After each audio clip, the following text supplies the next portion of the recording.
So you are thinking about moving to the Las Vegas, Nevada area, yet before all of that even starts, you may be going through a divorce or a separation, and you're trying to determine how you'd like to sell your property in regards to doing your divorce. Well, in this video, we're going to specifically get into that. And like we always say, guys, with that being said, let the show begin because we're going to get after it right now.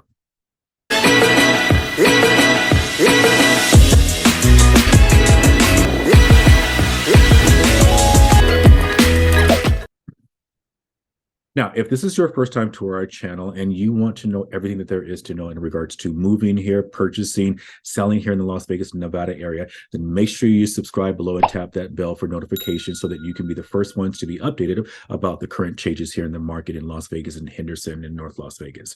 My name is Lavert Pompey Benefield, and we get calls and we get text every single day, DMs, everything from people just like yourself looking for help in regards to making a smooth move here to the Las Vegas, Nevada area. Now, if you're doing this in 9 days, or if you're doing this in 90 days, whatever it may be, make sure you tap that bell down below or look in our description. All of our information is down there. So like we said, we can help you make it that smooth move. Today, we are discussing divorce, which is never necessarily a smooth scenario. It can be, I've seen in my 17 years of doing this, maybe one or two interesting cases where it has actually been a very easy divorce. Most of them quite bumpy, so forth and so on. In this video today, we're just going to give you a little bit of information in regards to maybe a few things you want to consider when you are selling your property and you are going through a divorce. One of the first things I strongly encourage you to do is to make sure that you are creating a little bit of a team. I know with the idea of us separations or divorce coming together, negotiating things is going to be a little bit tough in regards to getting a divorce together for the husband and the wife, the husband and husband, the wife and wife, whomever it may be. It's going to be a little tough in that regards. Now, personally, I'm making this video because unfortunately, we are experiencing this a little bit in our family, not myself and my husband, but other family members are going through divorce. And this is my sort of way of not jumping into my male energy and trying to fix everything, but yet at the same time being able to hopefully provide some information to my family members as well as to you, our great people out here and YouTube land and social media land, so forth and so on. So again, a few things that we want to give you guys input on. One of the first things I would strongly suggest, again, I've been doing this for about 17 years and we've helped, I would definitely say close to about 100 people or so go through divorces and get these different cases. One of the biggest things we do, get that team together. Make sure you have an attorney, someone that is going to be able to help advise and walk you through this scenario, walk you through this process. We can work with your attorneys, we can work with your financial advisors, whatever that may be. You can let them know that we do have experience, we have that input in regards to understanding timelines, understanding that this is not just going to be an easy cakewalk. There's going to be emotions involved. There's going to be deadlines that we still have to meet. There's going to be paperwork. There's going to have to be contracts, so forth and so on, that we still have to get through all of this while we are dealing with the emotional and sometimes volatile energy that couples go through when divorce is on the table. With that being said, after you have your attorney in place, your advisor, whomever you choose to work with, ourselves, the broker, so forth and so on, when you have all of that in place, number two, another big thing. I know it may be difficult at this particular process, but come together as much as you can. Come together as much as you can and make sure that communication between the two is so vital during this process. Whatever that communication you can hopefully have during this time, make sure that you are clearly communicating and you're being transparent with each other as you possibly can. When I work with clients that are unfortunately going through divorce, it is my job to make sure that I stay away from a little bit more of the emotional. I stay away from the emotional stuff that will be going on, and I stay focused and I get what you guys need us to do done. We need to get this done for you and you and your spouse, whomever it may be, in regards to getting this done. The attorney, maybe your CPA, all of these different people, we're going to be working together to get this done for you. So that's going to be the second thing, is 100% make sure you have your team in place, you have your attorney set, you've chosen who you'd like to work with, you have that communication as much as you possibly can during this time with your spouse to make sure that we're getting you guys moved forward as quickly as you'd like to get moved forward in this process. After you have that, hopefully you've got that communication as clear as you possibly can with your divorcing spouse, your separating spouse. One of the next things you really want to be able to do is understand what your goals are in this divorce. You want to determine what's going to happen. There's usually four options that my clients go through in regards to selling the property while they're doing a divorce, or either keeping the property. So let's talk about first what the options can be out there for you. Usually there's going to be a person may buy someone out of the house. One spouse may buy the other spouse out of the house. And that can be an option for someone. That's the one that I have. In all honesty, I've seen that happen a couple of times where, one person wants to be able to maintain the house. They want to keep some kind of, especially if there's kids involved, especially if there's children involved, they want to be able to keep some stability and some continuity in the lives for their kids, and meaning they want to keep them in school. You want to be thinking about timing as far as when you're selling your property too. So as far as that stability and the continuity for the kids, because if the kids' school year is going on and we're selling too soon and they have to move somewhere else, you're interrupting their school, you're interrupting everything else that they're going through. They're already going through a lot, as families go through when it comes to divorce.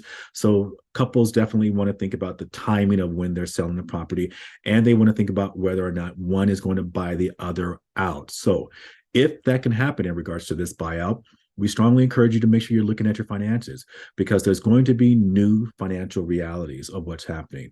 If you were a household that had two incomes in regards to that household, if you qualified for that particular loan with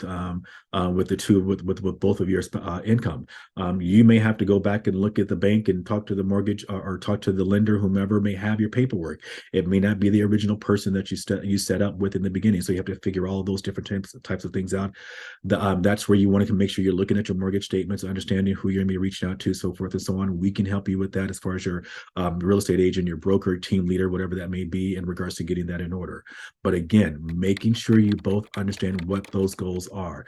Are we looking to buy one another out? If you buy one another out, you have to do what's called a refinance on the property. And again, like we said, if you know who your current person is that you're paying that mortgage to, you may want to reach out to that person, whomever's going to stay in the property. If they're staying in the property, whatever you decide with your attorney, all those different types of things. If one person stays in the property with the kids while they're going to school, or if one person stays in the property and there's no kids, bottom line is you still have to determine if whoever remains in the property can financially maintain the property.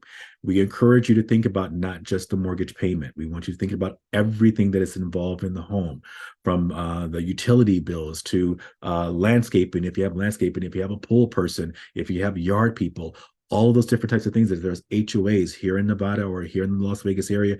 We have HOAs with a lot of our different properties. If you have an HOA, can all of those things combined that you're going to have to deal with in regards to the upkeep and the maintaining of the property, can that be something that one individual can maintain? Divorce is difficult. It is a very difficult scenario. Do you want to add the additional difficulty or the pressure of now maintaining a property that may for some be a financial burden if one person were to take it over? So there is that one option in regards to buying out one another. If you buy out that person, you need to think about how, if you decide to pay the other person that's choosing not to hold the property or keep the property, how do you pay that person out and remove them from the deed, or remove them from the mortgage, and all those different types of things, so forth and so on. So a lot of that needs to be taken care of. So again, looking at your financial reality of what is happening now post-divorce. So again, very, very, very, very, very huge to make sure that you're communicating. Like we said, you find your team, you get your team together, you make sure you're communicating, you make sure you're looking at your new financial reality of what's going on. You determine what you'd like to do. Do you want to do the buyout scenario where you turn around and you're able to get one person removed out of the home, and that one person can maintain that property if they can financially do that, so forth and so on, and not just the mortgage, but everything that comes in regards to maintaining that property? Another option in regards to what you'd like to do with the property is going to be to sell the property, of course. That is the majority of what we have seen over the years when we have assisted people in regards to divorces. They've sold the property, mainly because that's an easier scenario. It's easier to sell the property if there's other assets, if there's other properties. Sometimes you can sell one particular home, which is basically the main home or the familial home where everyone is living. If there's other properties involved, sometimes that buyout, like I was just talking about, can be sometimes easier, because depending upon how the judge and your attorneys sort of kind of figure things out, you may be able to use some of the funds from other properties to buy the person out. All of those different things are going to be why you want to make sure that you have that team together. You have the attorney that's going to be able to represent yourself. Your spouse has their attorney, and so forth and so on. You have me or my team or whomever you choose as your agent, your broker, your realtor to come in and be able to represent you. And that's very important to you guys. When you do decide, you want to make sure that you are working with someone that has the experience in regards to doing divorces, that knows how to work with attorneys, that knows how to work with a court, so forth and so on. If we need to be involved with that, the attorney usually is the one that's sort of kind of handling more of the court situation more so than we will. But there have been times where we've had to come into the courts, all those different types of things. Make sure you're working with someone that has that experience in regards to working with you and working with those different other professionals, your CPAs, your financial advisor, your attorney, so forth and so on. Again, with that, in regards to selling the property, you want to determine what's going to happen post-sale. I would strongly encourage you as much as you can. Again, we know we're going through a divorce scenario or a separation, have things in writing. Because when you start out with everyone being a little bit more, I guess, friendly is the word, when you're a little more friendly in the beginning, unfortunately, things may occur over time. And while those things are occurring, people change their minds. I've seen people change their minds. I've seen people, for better for lack of better words, their heads spin around, and all of a sudden we're dealing with a different person, a completely different person, and it's understandable. It's a divorce. It's a very emotional. It's very tough. It's very financial. All of those things come up when we're dealing with this. So make sure you have things in writing in regards to how you want to proceed. Even with proceeding on the property, if someone's going to sell the property and one of the spouses stays in the property, have that in writing and you're okay with that. Make sure that you have that in writing. If you're selling the property, if somebody stays in the property, make sure you're understanding whether or not someone's going to be comfortable if another person moves in. If someone finds a new spouse or a new partner or a new boyfriend, a new girlfriend, whatever that may be, understand that I've seen that happen, and that flips things on its side like crazy, and it's just completely destroyed all communication before, and we just have to start completely over, and now it's a new fun crap show at that particular point. So again, have things in writing as much as you possibly can. Again, it's a divorce. Talk amongst yourselves as much as you possibly can. Communicate as much as you possibly can. Make sure you sort of kind of set yourself up to deal with any scenario while you're in the process of selling. Again, determine by the end of that sale how you want to split. Your attorneys, judges may have orders where they come in and say a certain thing is going to be done, or a certain percentage is going to be given to one person versus the other person. You may decide as a couple that you're splitting the net after you sell the property completely down the middle, whatever that may be. And that tends to be, like I said, the majority of the decision that I've seen my clients go through is that separation. They, at the end of the process, at the end of everything is paid for, and net is basically divided 50-50. That's usually what I've seen in most scenarios, if you will. Now, a third option and another option that I have seen out there, I'm getting to be a little bit of a seasoned gentleman, and I have a knee that sort of kind of bothers me, so excuse my moving around. With that, the third option that we have seen people consider, yet in all honesty, I've never seen one of my clients actually do this, but I've seen a couple of people consider this scenario where each party still owns the property. Again, this is with kids, if there's kids involved. Each party owns the property, and then they maintain the property ownership until the children, whatever it may be, comes of age, and then they sell after that fact. Now, like I was just thinking over my 17 years, have I seen anyone do this? I have not seen it. I have seen this conversation come up a couple of times, but I have not seen that actually come to fruition. However, in that particular situation, what they would be doing is maintaining the property. They would be splitting the mortgages, splitting the different fees. One person would be living in the property, and then while they're living in the property, that person living in the property, again, you determine how you want to divide things up.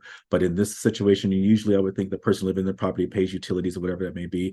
The courts or attorneys may negotiate where a person is able to pay a part of it to help maintain. All those different types of things will, of course, will be left up to the courts, attorneys, yourselves and your spouse, so forth and so on. One person stays in the property while the kids are going to school, finishing up school. When they become 18, they're able to sell the property. That can be, depending on how old the children are or how old the kid is or whatever it may be, can be a long term. It can be a long time thing. And during that long process, again, like I said, so many things can pop in there and creep in that will affect how you interact with your ex, your spouse, whomever it may be, all of those different types of things. And it could affect the way that you see the current agreement. And you may want to change something up. If there's like I said, unfortunately, the biggest thing I've seen is when there's a new spouse and you're still going through this process, I've seen people's heads sort of kind of spin and go backwards because all of a sudden someone else has a new relationship, and that tends to be the trigger or whatever that may be. So with that, you really want to make sure if you're going to try that scenario that you are clear. You are absolutely clear in your communication in regards to what you're doing. Again, your attorney, I am not an attorney.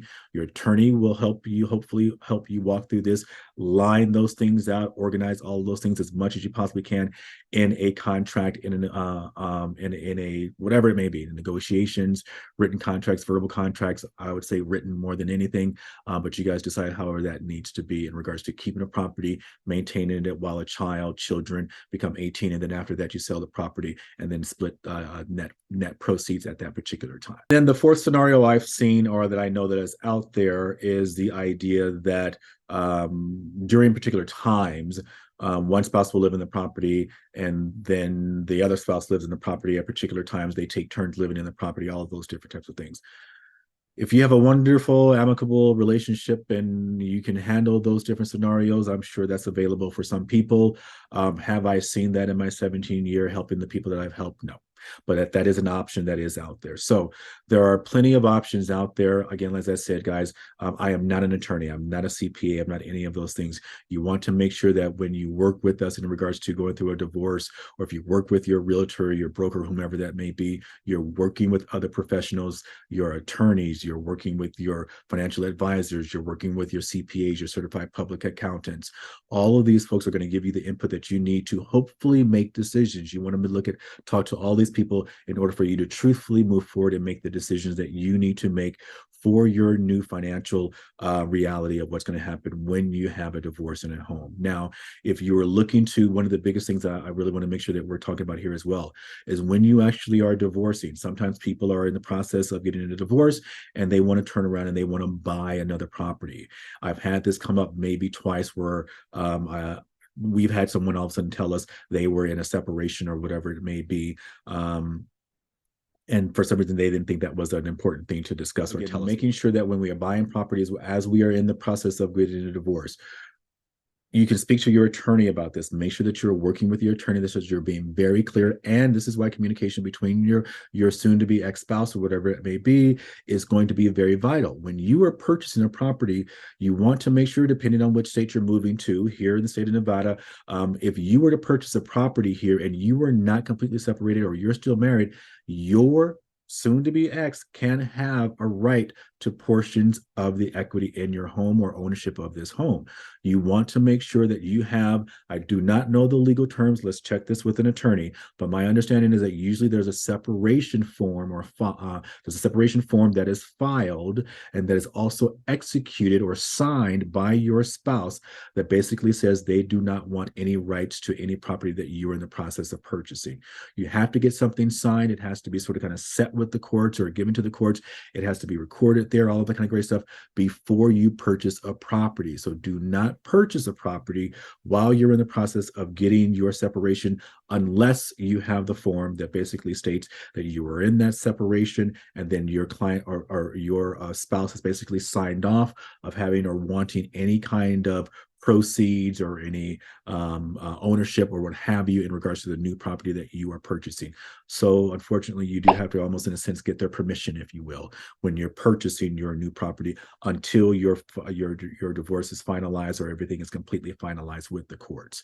That is predominantly the input I would have in regards to what you may want to look out for. This is just a few things you want to consider. There is no way this whole entire video would go through everything you're looking to consider when it comes to selling a property. That's why it's very important that if you do have that concern or if you do need those services, please reach out to us. Like we said before in the beginning of the video, send us a text, send us an email, all those kind of great things. We would love to be of service and put our experience in regards to assisting people when they're going through this process in their lives.